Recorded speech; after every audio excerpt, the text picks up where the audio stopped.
To be honest, I'm a little relieved you're going. I think we've seen enough of each other for a while.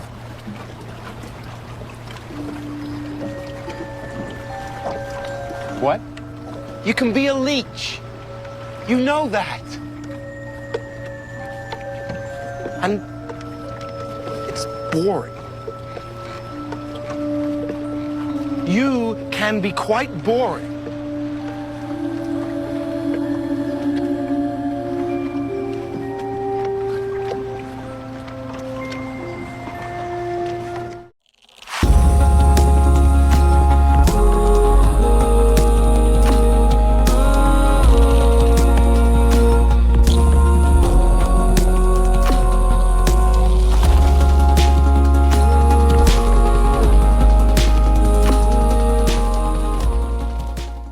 Welcome back, everybody, to the Movie Buffer. Tonight we're going to be discussing the movie and the book, The Talented Mr. Ripley. This is a book to movie kind of review, so let's get to it. For those of you who are new to my channel, I review, analyze, and just basically talk about the movies that I love and some movies that I don't. And these are the movies that you may or may not have ever heard of. They're hidden gems and they're from today. So if you like that kind of thing and you love to talk about movies and you're a movie buffer yourself, please make sure to subscribe and like our videos so we can continue this journey. But either way, thank you so much for listening. Now let's get started. The Talented Mr. Ripley is a 1999 American psychological thriller film written and directed by Anthony Minghella, based on Patricia Highsmith's 1955 novel of the same name. Set in the 1950s, it stars Matt Damon as Tom Ripley, our main character, who is a con artist who is sent from New York City to Italy to convince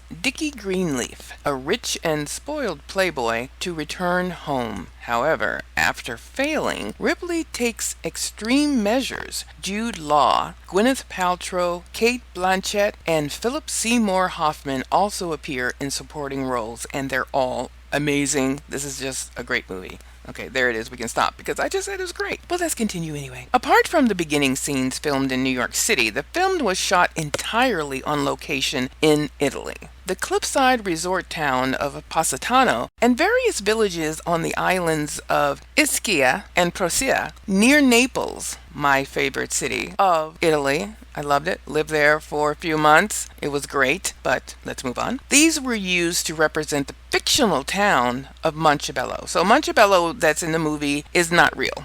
As we just said, it's a fictional town, but you really get the feel of Naples and get the feel of Italy. So it really wraps you into that world. So it's very beautiful. The film was a critical and commercial success, grossing $128 million worldwide. It received 5 Academy Award nominations, including Best Adapted Screenplay and Best Supporting Actor for Jude Law. I read the novel, The Talented Mr. Ripley, and it was very interesting. I mean, just amazing. It really delved more into the inside mind of the original character, Tom Ripley. However, the movie is very good. It's an excellent depiction. However, they do take some things out, which movies do tend to do. They kind of rearrange the story a little bit for flow. And again, a novel is not a movie and a movie is not a novel. So you have to make those changes. But I think that was pretty good. But some things they put in because it's a movie, making this such a great character-driven movie.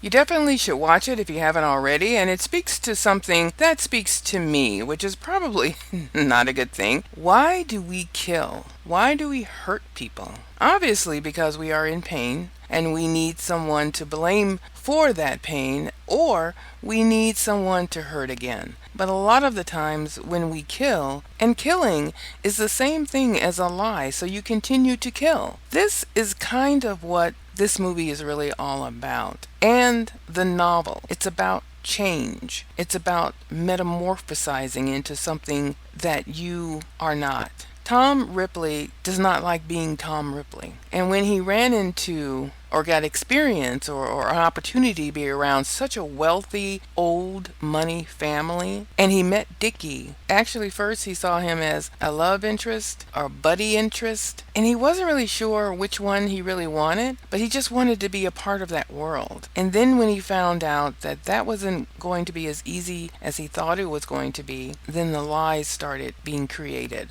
So this is what this movie and novel is all about. Not wanting to be who you are, not wanting to be a nobody when you can be a fake somebody. Now let that sink in for a moment, because it's something about this world, but especially I know American culture, of wanting to be what you see on TV. And that is, of course, the ultimate fantasy. Even the people that have money and that we see that are doing all these fabulous things, even that is actually a fantasy. It's a fiction, a recreation. It's not what you see, it's what has been created. But you take it in as a normal person thinking that this is what these people do. And it's the same thing in this particular novel, where Tom, he has already imagined what these people's life is, what Dickie Greenleaf's life is, what his parents' life is, what all those people life is really about, like going to the opera, going to country clubs, being around this old money and these people who have literal gated walls around them. You cannot penetrate that unless you are a servant. I mean, you're not really penetrating it at that point, but unless you are a servant, unless you are working for them, that is the only way you can really penetrate them. There's one scene in this movie where Gwyneth Paltrow's character had invited Tom Ripley to a skiing trip. And then in the end, she realized, about a few weeks later, she realized, I can't invite him. And she had to rescind the offer because, first of all, Tom Ripley never knew how to ski. He didn't know these kinds of things that would affect where you would actually stay. And he couldn't pay for it because these things are expensive. And it's not just access to the ski lodge or access to, getting yourself some pair of skis and things like that. It's beyond that. It is about the type of lifestyle that you're staying in when you go out to dinner, when you're staying at a particular type of hotel or lodge. All these things are included or a part of this life, but you have to have that liquid cash in order to participate in it. And sometimes it's not even just that. It's not just the cash or money. It's also, who are you? Some of your actual currency is your name and who you are, and that they've seen you before. And many of these people have seen each other over and over again because they have grown up together and grown up in this very small world of elites. And so Tom didn't even know the entirety of it. You're just looking from the outside in. But what does it take to get through this 1 inch of glass to get to the other side, which is only inches from you? But to get in there, you have to already have been born in that society. It felt different working on this because it was an American from the 50s and also an American from a very privileged background. So, in a funny way, I had to look closer to home as much as I had to look at American culture of the 50s and get an accent right. I had to look closer to home at that physicality, that kind of psychological approach to life of doing exactly as you want, doing exactly what you want to do, and accepting and presuming that others are doing the same thing. I mean, that's as British as it is American. It's just to do, I think, with status. So attaining that was quite hard. But playing an American, for me, I had to put on a bit of weight, which I've lost again now, because they play much more physical sports at school, and I worked with a fantastic voice coach who made it an easier job than it could have been, and read some really fantastic books. So I mean, I again, one can't assume that could necessarily be enough, but it's perhaps enough to make a step towards filling out a part, So this is really what this story is about. It's about wanting to be something you can never truly ever be, because you literally have had to have been born in it in order to be that. It's a lot going on in this particular story. I absolutely love it, and I don't think that how Tom went about trying to be a part of this world was good, of course, but I understand it. But see, this is why sometimes, and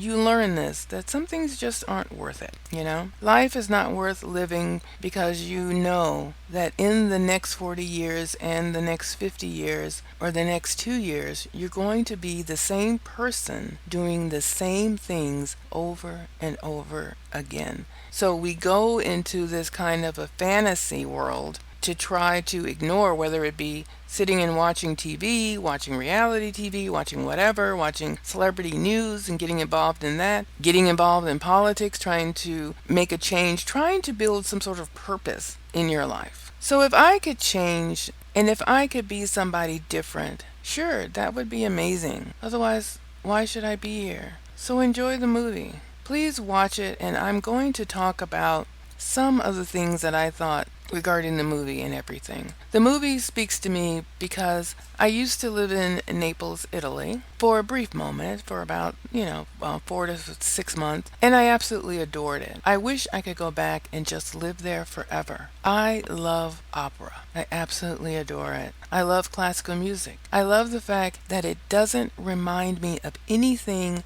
of what my life right now actually is. But it also is always spoke to me, the music and all of that. Day-to-day, monotonous, horrible travesty is what is in a lot of people's lives. So for me, I listen to opera to take myself out of that. I have to say that Italy was the most beautiful and romantic time of my life.